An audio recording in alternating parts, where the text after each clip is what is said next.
sommes en train de positionner un capteur géothermique afin d'alimenter un générateur qui est dans une maison existante et qui va lui-même alimenter un plancher chauffant. Actuellement, donc, nous posons ce capteur. Le temps est superbe, mais on n'a pas beaucoup d'eau de pluie qui est tombée depuis des mois. Aussi, la terre est très dure et on a quelques difficultés à fixer les tubes sur le sol.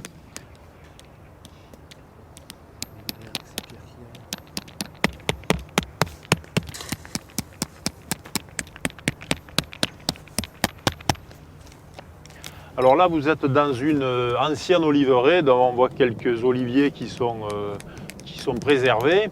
Et j'insiste sur le fait que c'est une oliveraie qui est ancienne et donc pas en pleine production, mais fait quand même ses fruits. Il y a quand même des olives à récolter. Elle a été reconditionnée, elle était un petit peu à l'abandon. Mais le mariage d'une oliveraie avec un capteur lent tel qu'il est posé aujourd'hui ne pose pas de difficultés ni de contraintes vis-à-vis de la production et de la pousse de ces oliviers. L'olivier étant un arbre à peu de racines, et il y a une souche très compacte.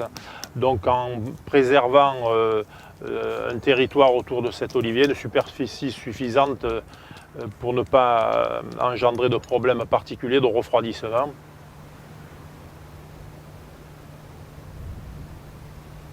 En fait, ce qui est nécessaire, c'est un bon équilibre entre ce qui est existant. Les oliviers sont là depuis pas mal de temps.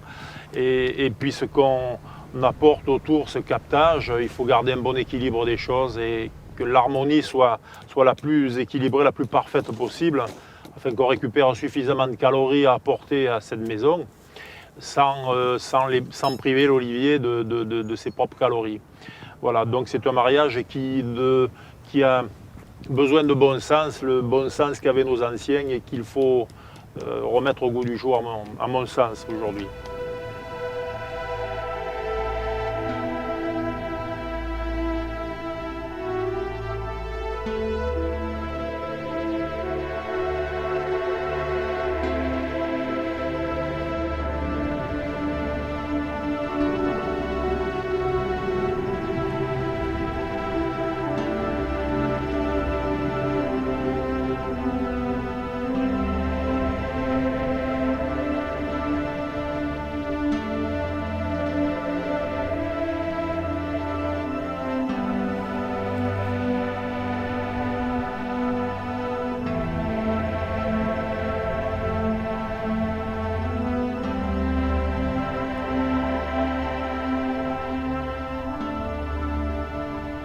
Évidemment, quand on choisit le positionnement d'un capteur, il faut toujours, pour préserver cet équilibre des choses, il faut avoir suffisamment de surface, à peu près 1,5 fois à 2 fois la surface habitable d'une maison, et ne pas forcer la nature. Et si le capteur ne rentre pas, passer à une autre solution, mais ne pas forcer la nature, essayer de faire entrer brutalement quelque chose qui va déséquilibrer les rendements.